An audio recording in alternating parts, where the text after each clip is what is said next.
absolutely adore this place, but you know, I wish it was just a little bit less windy, maybe a little bit sunnier. I'm in the Yorkshire Dales.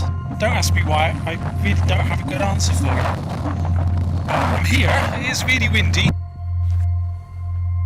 I'm back in the car now. It got a little bit too rainy and windy out there. I have no idea if you could hear anything that I said. I like to come to places like this because in the same way that I like brutalist architecture, there's something about the bleakness of like the Yorkshire Dales with the fog and the rain and the wind that I really love, and I miss places like this when I don't get to them often enough, so I have to keep coming out here, and it used to seem like a good time to do that, to remind myself about, what is it? It's kind of like an emotional connection to art. The art that I really like is like just a bleak landscape encased in fog with a small tree with no leaves on it, basically, you know, just about poking out through the fog. That's kind of difficult to capture in computer graphics because they're so colourful and bright and always moving, and I keep trying to do it. And the closest I've got to it is with a pen plotter. There's just something about the pen plotter drawing a single black line across the textured paper that I really love. And if I had my way, that's all there would be, just like 1 or 2 lines across a piece of paper. That's why I had to come out here. Anyway, just look at this.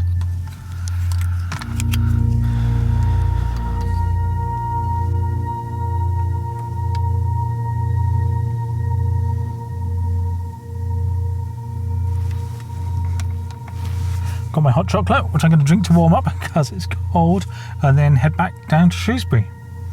It looks like it's going to be an awful drive because of the rain. When I was driving up, all the traffic was just backed up on the M6. I got an audio book, so I'm all right. Let's go. Right, vlogging in the car. Done. Good job, us. It's finally time for me to unbox this thing here. This is an iDraw pen plotter. It's been sat here for a couple of weeks now, and I think I'm going to start off by using this GoPro here and then holding it in a clip or something to show first-person perspective of me grabbing this box and then taking it over to the usual spot over here. I'm going to be using an off camera this time, an above camera, and I'm going to mount this camera here in there, but although I don't have a script, so I'm not actually going to be using the auto cue because I'm just opening it and saying what's in there and then trying to get it to work.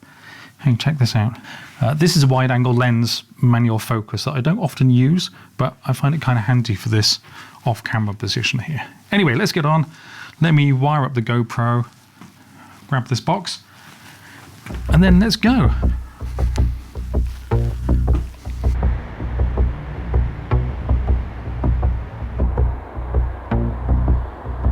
Now, I went down a Chat-GPT rabbit hole today. That was kind of a bad idea because I have to catch up with that tomorrow and do these week notes. But I used Chat-GPT, the web version, which is version 4, to kind of help me sort the studio out. So I have this big long prompt that I stick in at the start of each week that outlines kind of what I want to do, and then I get to ask it questions. But I wanted to have a version that had a lot better memory, so I could just keep telling it more and more stuff and it remembers it all. And I finally got it working at the end of the day, which is kind of satisfying. Anyway, realised I hadn't actually recorded anything for today, so I thought I'll pop outside and record a bit of a video. I know this is terrible, a video of the screen when I should just have a screencast of it. So I get to ask it what are the main areas I deal with in the studio, and because I have previously mentioned it, it's like, from what you've told me earlier, you have several main areas, and then it lists them. So it's memorising that bit. But the other thing that I made sure I did is, well, this is a question, you know, what do I do in the studio? I can give it things like, oh, and I like green tea. So note it, Daniel. You mentioned that you like green tea. Anyway, that was it today. Turning Chat-GPT into my studio manager that's also going to project manage me. I think that's where I'm going with it ultimately. And now it's bedtime.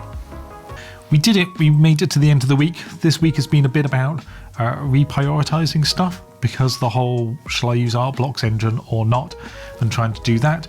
But I've also played with the new pen plotter over here quite a bit. There are some things that I really like about it, and there are other things that I really don't like about it.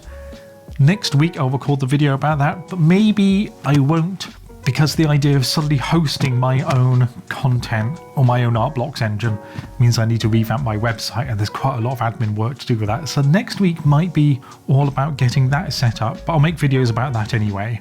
And then after having said I'm going to double down on pen plotting, maybe the pen plotter video I have to wait till the week after, and then maybe do them every other week. I don't know, but I think I'm going to have to involve you lot and Twitter and all the little communities where I know everybody on Discord and YouTube comments and Slack and all those type of things for your feedback on what I should do, because I still don't really know. It's a choice between waiting a long time for art blocks to release or do things a lot sooner, which is obviously good, but there's so much more work when you have to do it yourself. This week was good, lots of admin. Next week is going to be even more hard work. Oh God, it's so hard. Being a self-employed artist is really, really hard.